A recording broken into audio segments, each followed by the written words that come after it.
Now, I mentioned Toronto was outscored 35-9 over this four-game sweep.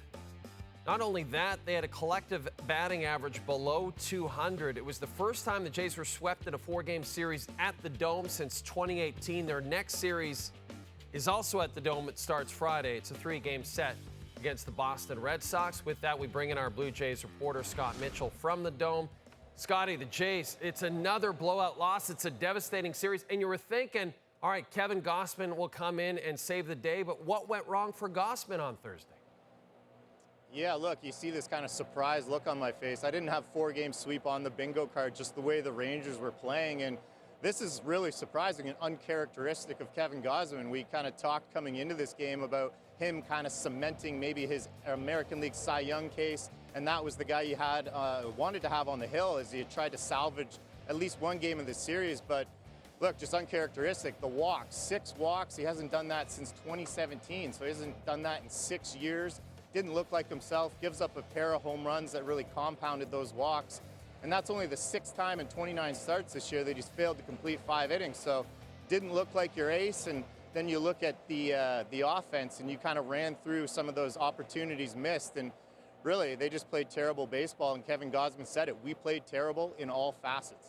And now just 15 games left in the regular season. Toronto now a game and a half back of that final wild card spot, Scotty.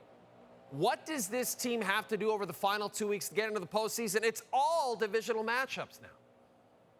Well, that's the thing. Look, 2 things need to happen. They need to play good baseball. I think 10-5 over these last 15 games is bare minimum, probably 11-4, which would get you to 91 wins. Not having the tiebreakers against Seattle and Texas now, that's really probably going to throw a wrench into things. And the other thing that needs to happen is you probably need some help.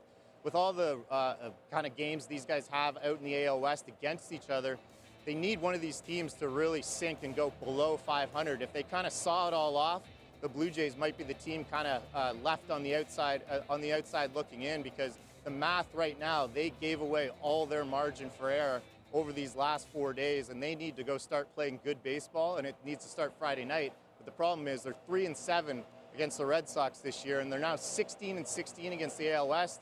And we've talked all summer about their struggles against the AL East, so they need to figure it out. First time since May 2018, the Jays have been swept in a 4-game set at Skydome. Scotty, before I let you go, are those leaf blowers behind you? They're everywhere. I knew you'd have those eagle ears opened up to these leaf blowers. They're everywhere right now. I miss those guys. They're the only thing making me happy at the Dome right now. Scott Mitchell, thank you for this. Appreciate it. Blue Jays did indeed pick a horrible time to get swept in 4 games. They are now 2.5 games back of Texas for the second wild card spot. They're 1.5 games back of Seattle for the final wild card spot. And as I mentioned earlier, the remaining games for the Toronto Blue Jays will be solely against American League East opponents, and they have not been good in their own division this season.